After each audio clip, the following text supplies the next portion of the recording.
कर्ण और अर्जुन ये दोनों ही हिंदू धर्म के सर्वश्रेष्ठ धनुर्धारियों में से एक थे। इन दोनों ही योद्धाओं को पराजित कर पाना बहुत ज़्यादा कठिन था। ये दोनों ही योद्धा दिव्य धनुषों को धारण करते थे। एक तरफ कर्ण धारण करते थे विजय धनुष, तो दूसरी तरफ अर्जुन धारण करते थे गांडीव धनुष। लेकिन आप सभी लोगों के मन में यह सवाल कभी ना कभी तो आया ही होगा कि आखिरकार इन दोनों ही धनुषों में से कौन सा धनुष ज़्यादा शक्तिशाली था। आइए चलिए जानते हैं इस वीडियो में। आपके अपनी चैनल हिस्ट्री ऑफ गॉड में आपका बहुत बहुत स्वागत है। अगर आपने अभी तक हमारे चैनल को सब्सक्राइब नहीं किया तो हमारे चैनल को सब्सक्राइब कर दीजिए। इस वीडियो को एक लाइक कर दीजिए, बेल आइकन आएगा उसे ऑल पे सेट कर दीजिएगा ताकि हमारे लेटेस्ट वीडियो सबसे पहले आपके पास पहुंचे। पहले बात करते हैं गांडीव धनुष के बारे में। गांडीव धनुष एक दिव्य धनुष था। इस धनुष का निर्माण स्वयं परमपिता ब्रह्मा ने किया था। यह धनुष हमारे हिंदू धर्म के सबसे शक्तिशाली धनुषों में से एक था। जब कभी भी इस धनुष पर किसी दिव्यास्त्र का समाधान किया जाता था तब उस दिव्यास्त्र की शक्ति कई अधिक गुना बढ़ जाती थी। जो गांडीव धनुष था उसमें 108 तारें थी, जिसमें से एक तार दिव्य थी। जो गांडीव धनुष था उसे भेद पाना बहुत ही ज़्यादा कठिन था। गांडीव धनुष से दिव्यास्त्र का प्रयोग करने के बाद इतनी खतरनाक गर्जना निकलती थी जिससे शत्रु की बहुत सारी सेना भयभीत हो जाती थी। गांडीव से इतना तीव्र प्रकाश निकलता था कि महाभारत के युद्ध में कभी कभार गांडीव को देख पाना बहुत ही ज़्यादा कठिन हो जाता था। जो गांडीव धनुष था वो ब्रह्मदेव के पास था।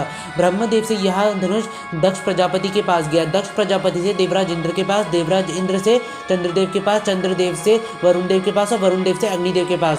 आखिर में वरुण देव के कहने पे अग्निदेव ने यह दिव्य धनुष अर्जुन को दे दिया। अब बात करते हैं विजय धनुष के बारे में। विजय धनुष एक ऐसा धनुष था जिसका निर्माण देवशिल्पी विश्वकर्मा ने देवताओं के राजा इंद्र के लिए किया था। देवराज इंद्र ने इस धनुष का नाम विजय रखा था। देवराज इंद्र ने इस धनुष के प्रयोग से बहुत सारे शक्तिशाली असुरों का वध किया था। जो विजय धनुष था वो हमारे हिंदू धर्म के सबसे शक्तिशाली धनुषों में से एक था। जब कभी भी इसके ऊपर दिव्यास्त्र का समाधान किया जाता था तब दिव्यास्त्र की गति और उसकी शक्ति कई अधिक गुना बढ़ जाती थी। जो विजय धनुष था दिव्यास्त्र के प्रयोग के बाद वह इतनी भीषण गर्जना उत्पन्न करता था जिससे शत्रु की संपूर्ण सेना और शत्रु भयभीत हो जाते थे। यह इतना दिव्य प्रकाश उत्पन्न करता था कि जिस किसी में भी इस प्रकाश को सहने की शक्ति नहीं होती थी वह नेत्रहीन भी हो जाता था। दोस्तों यह दिव्य धनुष देवताओं के राजा इंद्र ने परशुराम जी को दिया था और परशुराम जी ने इस धनुष के प्रयोग से अपने बहुत सारे शत्रुओं को पराजित किया था। दोस्तों जब परशुराम जी को पता चला कि कर्ण ब्राह्मण नहीं है तो उन्होंने क्रोध में आके कर्ण को श्राप दिया। उसके बाद जो परशुराम जी थे उन्होंने कर्ण से पूछा कि तुमने मुझसे आखिरकार असत्य क्यों कहा। उसके बाद कर्ण ने अपना सारा दुख परशुराम जी के सामने व्यक्त किया, जिसे सुन के परशुराम जी को बहुत ज़्यादा दुख हुआ और अपने श्राप के प्रभाव को कम करने के लिए परशुराम जी ने कर्ण को विजय धनुष दिया और कहा कि जब तक ये धनुष तुम्हारे हाथों में रहेगा तब तक तीनों लोगों का कोई भी योद्धा तुम्हें पराजित नहीं कर पाएगा।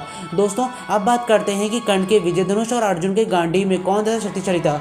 दोस्तों अगर देखा जाए तो गांडीव धनुष और विजय धनुष ये दोनों ही धनुष हमारे हिंदू धर्म के सबसे शक्तिशाली धनुषों में से एक थे। लेकिन दोस्तों अगर देखा जाए तो कर्ण का विजय धनुष अर्जुन के गांडीव धनुष से अधिक शक्तिशाली था। लेकिन दोस्तों कोई भी दिव्य शस्त्र धारण करने से कोई योद्धा अजय नहीं बन जाता। ये उसका कौशल होता है जो उसे एक अजय योद्धा बनाता है। दोस्तों अगर आपको हमारी वीडियो पसंद है तो हमारी इस वीडियो को ढेर सारा प्यार दीजिएगा। अगर अनजाने में हमसे कोई गलती हो गई हो तो हमें माफ़ कर दीजिएगा। बहुत जल्द मिलेंगे ऐसी ही किसी मज़ेदार वीडियो के साथ। तब तक के लिए आपका बहुत बहुत शुक्रिया।